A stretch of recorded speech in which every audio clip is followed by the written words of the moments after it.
ഇന്നത്തേത് പൊന്നൂനെ dance ക്ലാസ്സിന് കൊണ്ടാക്കുന്ന കഥയാണ് കേട്ടോ പറയുന്നത്. അടിപൊളി മഴയായതുകൊണ്ട് തന്നെ ബൈക്ക് എടുത്ത് പോകാന്നില്ലേ ആ ഒരു അത്യാഗ്രഹം അവിടെ മാറ്റിവെച്ച് കാർ എടുത്തിട്ടാണ് പോകുന്നത് കേട്ടോ. അതുകൊണ്ട് തന്നെയാണ് അപ്പം എന്നാ പിന്നെ ഏതായാലും പോകുമല്ലേ, അപ്പം പിന്നെ കയറി ഇരുന്നതാണ് ഞാനും മിന്നും. ഒരധികപ്പറ്റാണെന്ന് അറിയാം, എന്നാലും കുഴപ്പമില്ല. അപ്പം പൊന്നു ബാക്കിലാണ് ഉള്ളത്. മിന്നു കണ്ടില്ലേ വീഡിയോ എടുക്കുമ്പോൾ മുമ്പിൽ എന്തെങ്കിലും ഒരു എക്സ്പ്രഷൻ കാണിച്ചൂടെ. അപ്പം ക്ലാസ്സിലേക്ക് എത്തി. അപ്പം മക്കളൊക്കെ കുറവായിരുന്നു, കുട്ടികളൊക്കെ കുറവായിരുന്നു. നല്ല മഴയായതുകൊണ്ടാണെന്ന് തോന്നുന്നു. ക്ലാസ്സിനിടയ്ക്ക് മിന്നൂസിന് ഭയങ്കര വിശപ്പ്. മിന്നു ഒരു രക്ഷയില്ല, വിശക്കുന്നോ പറയാൻ തുടങ്ങിയിട്ട് ഹോട്ടലിൽ കൊണ്ടുപോയി അതും ഇതും വേണമെന്ന് പറഞ്ഞ് അവസാനം പൊറോട്ട മതി എന്ന് പറഞ്ഞ് വാങ്ങിക്കൊടുത്തു. അതും വേണ്ട ഒന്നും വേണ്ട എന്ന് പറഞ്ഞിട്ട് എണീച്ചിട്ട് പോയി. പിന്നെ ഞാൻ പറഞ്ഞു ഇനി മേലാൽ ഈ പരിപാടിക്ക് ഞാനില്ല എന്ന് പറഞ്ഞിട്ട് നമ്മൾ അവിടുന്ന് നേരെ വീട്ടിലേക്ക് പോകുന്ന വഴിയാണ് നിങ്ങൾ കണ്ടുകൊണ്ടിരിക്കുന്നത് ഗൈസ്. വീട്ടിലെത്തുന്നതിന് മുമ്പ് ഞാൻ പറഞ്ഞു അയ്യോ വീട്ടിലേക്ക് പോകണ്ടായിരുന്നു, ഇന്ന് എവിടെയെങ്കിലും പോയാലോ, ഇങ്ങനെ ട്രിപ്പ് അടിക്കേണ്ട മൂഡാണെന്ന് ഇങ്ങനെ പറഞ്ഞപ്പോൾ ഏട്ടൻ പറഞ്ഞു എന്നാൽ പിന്നെ നമുക്ക് എവിടെയെങ്കിലും പോവാന്ന് പറഞ്ഞപ്പം ഇങ്ങനെ വണ്ടി എടുത്തിട്ട് പാലത്തിൻ്റെ അടുത്തേക്ക് പോവാറുണ്ട്. പാലത്തിൻ്റെ അടുത്തേക്ക് പോവാന്ന് പറഞ്ഞ മക്കളൊക്കെ പറഞ്ഞു മതി മതി എന്ന് പറഞ്ഞു. അപ്പം നമ്മളിങ്ങനെ പാലത്തിൻ്റെ അടുത്തേക്ക് പോകാൻ വേണ്ടിയിട്ട് ഇങ്ങനെ പോവാണ് ഗൈസ്. പോകുന്ന വഴിയിലാണ് പ്ലാൻ മാറ്റി നേരെ ആലക്കോട് വെച്ച് പിടിച്ചേട്ടാ. അപ്പം അരങ്ങത്ത് നവമിയുടെ വിശേഷ പൂജകളും കാര്യങ്ങളൊക്കെ നടക്കുന്നുണ്ടായിരുന്നു. അപ്പം നേരെ ഷോപ്പിലേക്ക് പോയ സമയത്താണ് മാഡം വിളിച്ചത്, ഇങ്ങനെയുണ്ട് പരിപാടി ഉണ്ട് അങ്ങോട്ട് വാ എന്ന് പറഞ്ഞിട്ടുണ്ടായിരുന്നു. അപ്പം ബോസും മക്കളും മാമൊക്കെ ഉണ്ടായിരുന്നു. നമ്മളെല്ലാവരും കൂടെ പൂജയും കാര്യങ്ങളൊക്കെ കണ്ട് പിന്നെ നേരെ പോയത് ഫാൻസി കടയിൽ. മാമിന് ഇങ്ങനെ 10 കുട്ടികൾക്ക് ഇങ്ങനെ ഗിഫ്റ്റ് കൊടുക്കുന്ന എന്തോ ഇതുണ്ട്. എനിക്ക് അതിനെക്കുറിച്ച് കൂടുതൽ പറയാൻ അറിയില്ല, അതുകൊണ്ട് ഞാൻ അധികം പറഞ്ഞ് കുളമാക്കുന്നില്ല. അപ്പം മാം ഇങ്ങനെ ഓരോരോ മക്കൾക്കും ഇങ്ങനെ പൗഡർ, കൺമഷി, ക്യൂടെക്സ് അങ്ങനെയുള്ള സാധനങ്ങൾ വാങ്ങിക്കുന്നുണ്ട്. അപ്പം ഇവർക്കും കിട്ടി ഓരോരോ പാക്കറ്റ്, അതിൽ എനിക്കും കിട്ടി ഒരു പാക്കറ്റ്. അപ്പോൾ ഇതെല്ലാം സമ്മാനദാനങ്ങളൊക്കെ നിർവഹിച്ച് കഴിഞ്ഞു. അത് കഴിഞ്ഞിതാ പൊന്നൂനും കൊടുത്തിട്ടുണ്ടായിരുന്നു. ഭയങ്കര ഹാപ്പി ആയിന്. അവരിങ്ങനെ അയച്ചു വിട്ട പോലെ ഉണ്ടായിരുന്നു. ഇതുവരെ ഇങ്ങനെ ഫ്രീഡത്തിൽ ഓരോരോ സാധനം എടുക്കാൻ അവർക്ക് പറ്റിയിട്ടുണ്ടായിരുന്നില്ല.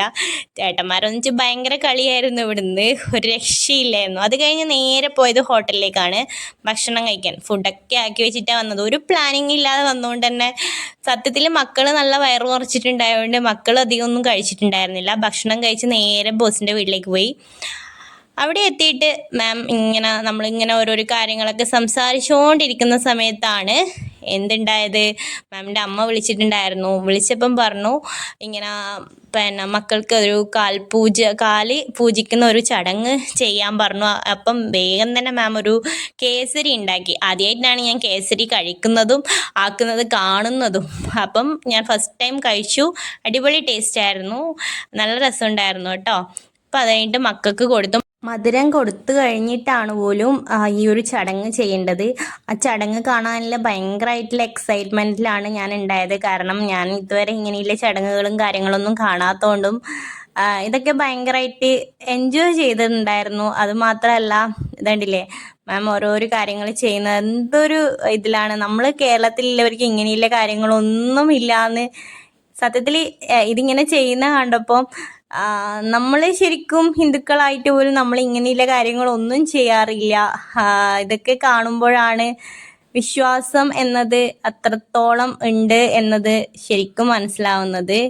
മക്കൾക്കായാലും ആദ്യത്തെ ഒരു അനുഭവമായിരുന്നു, എനിക്കായാലും ഇപ്പം ബോസിനും മാമിനായാൽ പോലും അവർക്കും ആദ്യത്തെ ഒരു എക്സ്പീരിയൻസ് ആയിരുന്നു. അവർ ചെയ്തിട്ടുണ്ടെങ്കിൽ പോലും അവർക്കും ഇങ്ങനെ മക്കളെ ഇത്രയും വർഷമായിട്ട് ഒരു പെൺമക്കളെ ഇങ്ങനെ ചെയ്തിട്ടില്ല എന്നാണ് അവർ പറഞ്ഞിട്ടുണ്ടായിരുന്നത്. അതുകൊണ്ട് തന്നെ നമ്മളും ഭയങ്കര ഹാപ്പി ആയിരുന്നു. മക്കളെന്തോ എന്തൊക്കെയോ നടക്കുന്നുള്ള രീതിയിലാണ് രണ്ടാളും ഇരിക്കുന്നത്.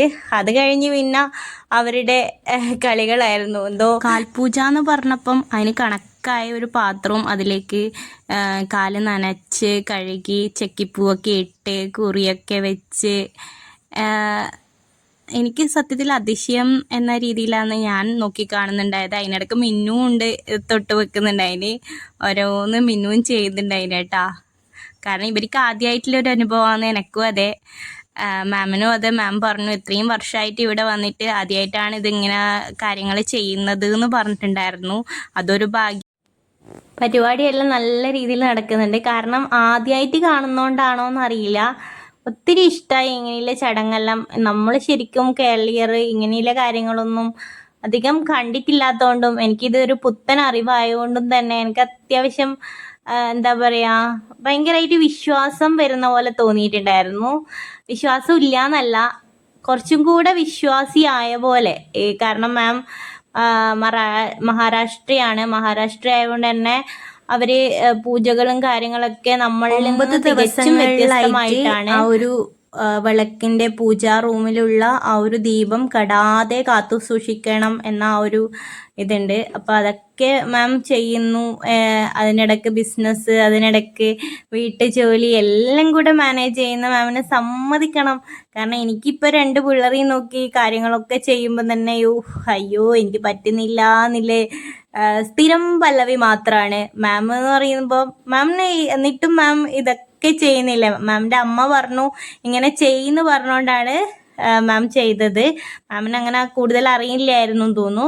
അതുപോലെ തന്നെ മാം മൈലാഞ്ചി വാങ്ങിയിട്ടുണ്ടായിരുന്നു. മക്കൾ പറഞ്ഞു മൈലാഞ്ചി ഇട്ട് തരുമോ മാം എന്ന് പറഞ്ഞേരം ആൻറ്റി ഇട്ട് തന്നാൽ മതി എന്ന് പറഞ്ഞിട്ട്, ആൻറ്റി മതി അവർക്ക്, ആൻറ്റീനെ കിട്ടിക്കഴിഞ്ഞാൽ എന്നെയൊന്നും വേണ്ട കേട്ടോ.